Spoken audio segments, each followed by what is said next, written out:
Hello friends, myself Dr. Saurabh Bhargav, Senior Physiotherapist and HOD हरिया rotary hospital Vapi.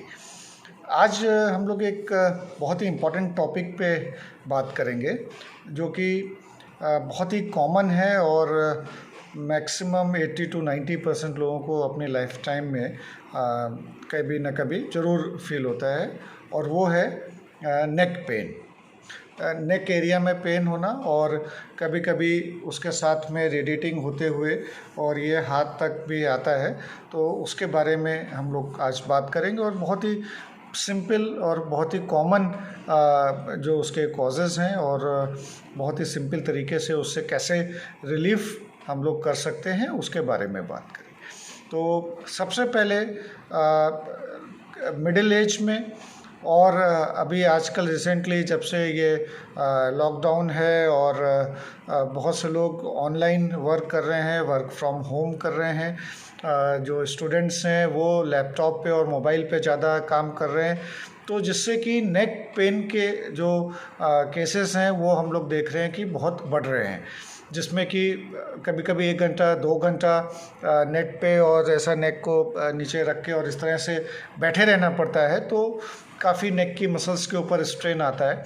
और जो कुछ एजेड पर्सन होते हैं जो कि मिडिल एज में है, तो उसमें कुछ डिजनरेटिव चेंजेस नेक में बोन में होने लगते हैं, जिसमें बहुत ही सिंपल लैंग्वेज में जो डॉक्टर बोलते हैं गैप कम हो गया है, गैप बढ़ गया है। तो बहुत सारे लोग उस तरह से बात करते हैं कि नस के ऊपर सूजन आ गया है, दबाव हो रहा है, जहाँ पे नेक पेन और ये होते हैं। और बहुत ही कॉमन लैंग्वेज में उसको लोग बोलचाल की भाषा में सर्वाइकल का पेन, सर्वाइकल स्पॉन्डिलाइटिस, सर्वाइकल की प्रॉब्लम हो गई है, सर्वाइकल की प्रॉब्लम हो गई है, इस तरह से करते हैं। तो ये दो पार्ट में है। तो सबसे पहले तो हम लोग जो आजकल ऑनलाइन और मोबाइल और कंप्यूटर और लैपटॉप के बारे में जो है प्रॉब्लम, तो उसको डिस्कस कर लेते हैं, जो कि जनरली यंगर एज में हो रहा है, जिसमें डिजनरेटिव चेंजेस जो है वो एक कॉज नहीं है। तो इसमें सबसे पहले तो यही ध्यान रखना है कि अगर लॉन्ग सिटिंग हो रही है और उसके बाद प्रॉब्लम फील हो रही है, तो थोड़ा सा जो सिटिंग का टाइम है वो थोड़ा सा कम करें, ऑब्वियस की बात है। और दूसरा, बीच बीच में नेक और शोल्डर की जो बहुत ही बेसिक सिंपल एक्सरसाइज हैं उसको कर लें, तो यहाँ की मसल्स के लिए, नेक और शोल्डर की मसल्स के लिए, अपर बैक के लिए, तो वो थोड़ा सा स्ट्रेच हो के रिलैक्स हो जाएगा, तो पेन थोड़ा डिस्कम्फर्ट कम हो सकता है।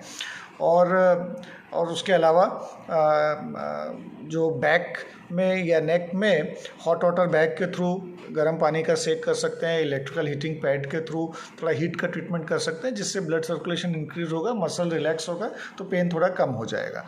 और जो सोने की लाइंग पोजीशन की जो अपनी टेक्निक होती है, पोजीशन होती है, तो उसमें एक पतला pillow, thin pillow up to shoulder level तक रख के, जिसमें हेड, नेक और शोल्डर तीनों पार्ट को सपोर्ट मिले, ऐसा रखेंगे तो काफ़ी कुछ रिलीफ मिलेगा। तो जो बहुत ही बेसिक एक्सरसाइजेज हैं बिल्कुल, जिसमें फर्स्ट एक्सरसाइज है, बहुत ही जब देर तक बैठे हैं कंप्यूटर मोबाइल के ऊपर, तो धीरे धीरे नेक मसल्स को एक तरफ, जहाँ तक पेन और डिस्कम्फर्ट नहीं होता है, इसी तरह से दूसरी तरफ बहुत ही स्लोली 5 रिपीटेशन से स्टार्ट करते हुए अप टू 10 रिपीटेशन तक कर सकते हैं, इस तरह से। Then slowly up and down, like बहुत ही कंफर्टेबली, और फिर धीरे से डाउन। बहुत से पेशेंट्स या जो पोजीशन हम लोगों ने देखा है कि नेक जब नीचे की तरफ करते हैं तब ज़्यादा डिस्कम्फर्ट होता है। तो मेरा सजेशन यही रहेगा था कि जितना कंफर्टेबल है आप उतना ही नीचे करो, जहाँ से करने के बाद अगर ज़्यादा डिस्कम्फर्ट होता है तो फिर उसके आगे बियॉन्ड ना जाएं, तो एक सिंपल लेवल तक ही उसको रखें, और जिससे कि रिलीफ होगा। तो एक बहुत ही बेसिक एक्सरसाइज होगी, left right up and down. Next है ऐसा ईयर को शोल्डर की तरफ, बहुत ही सिंपल। अब बहुत से लोग उसको स्ट्रेच करते हैं इस तरह से, तो अगर आप कंफर्टेबल हैं तो वो इस तरह से भी कर सकते हैं,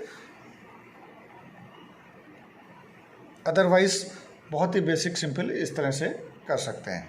अब इनमें एक चीज़ का ध्यान रखना है एक्सरसाइज जब आप कर रहे हो, कि जो हेड और नेक है वो मतलब एक आई लेवल पे ऐसा करके ऐसा कर रहे हैं, या इसको ऊपर करके इस तरह से कर रहे हैं, तो वो नहीं करना है। तो और कोई भी एक्सरसाइज जो मैं आपको बता रहा हूँ, तो उसमें ध्यान रखें कि अगर कोई भी एक्सरसाइज करने में कुछ प्रॉब्लम या डिस्कम्फर्ट होता है तो उसको तुरंत स्टॉप कर दें और फिर आप अपने फिजियोथेरेपिस्ट या डॉक्टर की सलाह लेके और फिर देन आगे करें। और नेक्स्ट है ये प्रेशर के लिए, तो हेड एंड नेक स्ट्रेट रख के और फिर अपोजिट प्रेशर देना है। तो यहाँ के मसल्स थोड़ी सी टाइट होंगी।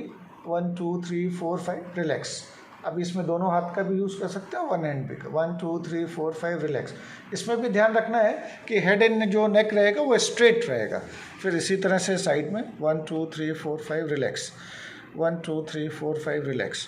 पीछे की तरफ प्रेस, अपोजिट प्रेस करना है, सर से हाथ की तरफ और हाथ से सर की तरफ। प्रेस 1 2 3 4 5 रिलैक्स, प्रेस 1 2 3 4 5 रिलैक्स, और लास्ट प्रेस 1 2 3 4 5 रिलैक्स। प्रेस आप देख रहे हैं ये मसल्स टाइट हो रहा है। 1 2 3 4 5 रिलैक्स। तो इसमें बस जो ध्यान रखने वाली बात है, हेड एंड नेक स्ट्रेट रहेगा। ये ऐसा करके नहीं करना है, इस तरह से करके आप कर सकते हैं। 1 2 3 4 5 रिलैक्स, 1 2 3 4 5 रिलैक्स। तो ये हो गया बेसिक। नेक्स्ट बहुत ही सिंपल, दोनों शोल्डर्स को up and down, up and down. 5 to 10 repetitions कर सकते हैं सारी एक्सरसाइज का, कोई बहुत ज़्यादा करने के नहीं है, क्योंकि एवरी 2 आवर्स या इस तरह से जब अगर ज़्यादा देर ऑनलाइन बैठे हुए हैं तो करना है, तो सिंपल इस तरह से कर सकते हैं। ये हो गया।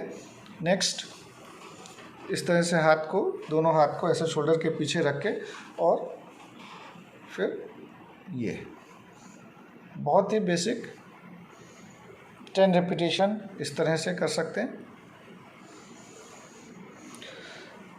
देन ये शोल्डर को सर्किल करना एक तरफ से, और फिर इसी को ऐसा दूसरी तरफ से, ये ऐसा। तो देन अगेन 5 to 10 टाइम्स ये कर सकते हैं। देन बहुत ही बेसिक अप एंड डाउन, ये इस तरह से बेंड स्ट्रेट, देन रिस्ट को और फिंगर्स के लिए ये, क्योंकि मोबाइल पे और लैपटॉप पे, कंप्यूटर पे काम करते करते होता है, तो बीच बीच में ये कर सकते हैं। देन कुछ स्टिचेस हैं, ये आप प्लेसमेंट कर सकते हैं। ऐसा स्ट्रेच कर लिया, होल्ड कर लिया, 1 2 3 4 5 काउंट्स, ये इसमें रिलीफ मिलेगा। ऐसा सामने की तरफ कर लिया, 1 2 3 4 5 काउंट्स तक, ऐसा सामने की तरफ, ऊपर की तरफ भी कर सकते हैं। देन ये सिंपल स्ट्रेच, सिंपल स्ट्रेच। तो ये बहुत ही सिंपल एक्टिविटी है, जो अभी ऑनलाइन पे जो ज़्यादा प्रेशर पड़ रहा है लोगों को ध्यान में रखते हुए, तो ये बहुत छोटी छोटी एक्टिविटी अभी बैक के लिए अगर आप करते हो, तो धीरे धीरे अपने आप चेयर पे या बैक पे बैठे बैठे इस तरह से टर्न कर सकते हैं, ऐसा टर्न कर सकते हैं। तो उससे भी अपर बैक पे जो भी स्ट्रेस आया है वो थोड़ा सा रिलीफ हो जाएगा। तो आई थिंक जो भी ऑनलाइन ज़्यादा अभी वर्क कर रहे हैं, तो उनके लिए ये बहुत ही इम्पोर्टेंट टिप्स हैं। तो ये छोटी छोटी एक्टिविटीज़ करें, जिससे कि नेक, अपर गर्डल, शोल्डर, अपर बैक, इनके सबके जो इश्यूज़ होते हैं, जो उसको रिलीफ करने में हेल्प करेगा। और हमेशा के लिए एक जो प्रिकॉशन है वो ध्यान रखें कि अगर कोई भी एक्सरसाइज करने में कोई डिस्कम्फर्ट या प्रॉब्लम होता है, तो तुरंत उसको स्टॉप कर दें और आपके डॉक्टर से सजेशन लें। ठीक, अगर आपको कुछ और क्वेश्चन रहते हैं तो आप मुझे कमेंट बॉक्स में बता सकते हैं, और जिससे कि मैं आपको उसका आंसर दे। Thank you.